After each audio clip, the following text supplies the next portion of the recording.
So this update was a tiny bit bigger than I thought it would be. So many new features were added, as well as some unfortunate bugs staying in the game. So here's part 2. Did this new DLC and update that came with it fix Minecraft Dungeons? Before we start going into the new changes, I'm going to ask you to subscribe, and if you want to see where the background footage came from, go to twitch.tv/battlingthebacon. So in my last video, I claimed that the new weapons would just be new weapons and nothing else. Enchantments would be powerful, but hard to obtain, Gilded Weapons won't be that great, and the Apocalypse changes are going to fix the game. I encourage you to watch that video if you haven't, but let's check up on these claims. The new items are insanely not insane. While the mechanized saw blade is great, the bows just aren't that good, as well as the bone club not living up to the trailers. This doesn't mean that the new weapons are bad, but I'm probably going to stick with my bee stinger. However, the artifacts are a different story. I find myself using the Thunder and Quiver more than I probably should. It's just that insane. The Blast Fungus is decent, but doesn't do the most damage, meaning I'll stick to a different artifact. The Spin Blade isn't that great, let's say. And for the Power Shaker, it would be better just to use a Firework Arrow. This is my opinion on the new items. If you have a different opinion, let me know in the comments. As for the enchants, I would like to say that I was right.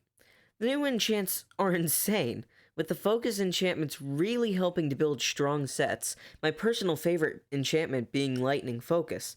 The enchantments are specific for each different set, so I can't try out all of them yet. However, I was also right on the fact that you probably aren't going to get the enchantments you want. There's a chance you get lucky, and there are enchantments you like, but to get 3 specific enchantments on a piece of armor now, it's just not going to happen. Gilded weapons are tricky. If you get the right gilded weapon, it could be the weapon you use, period.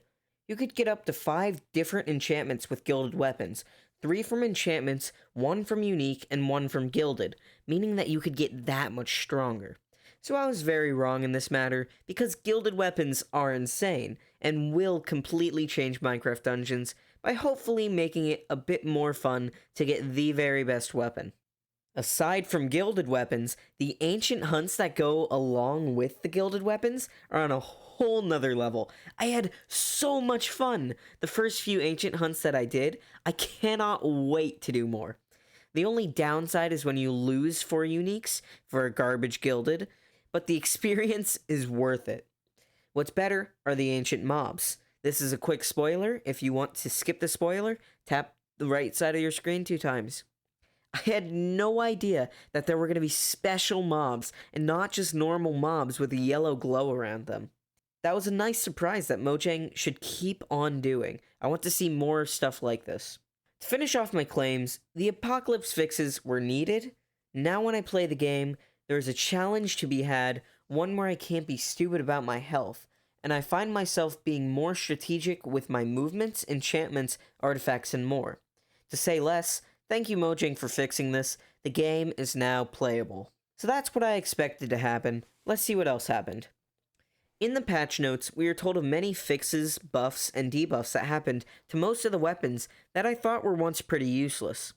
This includes the Wolf Pet, Katana, Mace, Dagger, and Soul Scythe, all getting pretty decent buffs. This also includes the Hunting Bow, Power Bow, Trick Bow, and Wind Bow, which, I'm gonna be honest, I would never use because they're really bad. Who knows, maybe this is the buff they needed to be better. They also debuffed Ravengers, Rampant Captains, and Wind Callers, which were all a bit stronger than they should have been. And a personal favorite, they've debuffed Electrified. Finally, the last unexpected change was actually debuffing... voice crack. They debuffed speedrun armor. In the last few months, speedrun gear has become more and more prevalent to the game's meta, because you can just spam any artifact that you want. With the new debuff, they reduce the speed of the artifact using if you have triple cooldown evocation armor. While a small change, I don't think many people were expecting it, but the more I think about it, it was necessary. Oh, it seems I forgot to talk about the bugs. So yeah, the infinite health glitch is still in the game, and all of the OP items from before are still pretty OP. That's why the new weapons didn't excite me as much. That's pretty much it for the changes. I'll be doing a DLC review soon. Come check me out at twitch.tv/battlingthebacon and let me know of your opinions and other new features that I was not able to find. Thanks for watching. Battling Bacon out.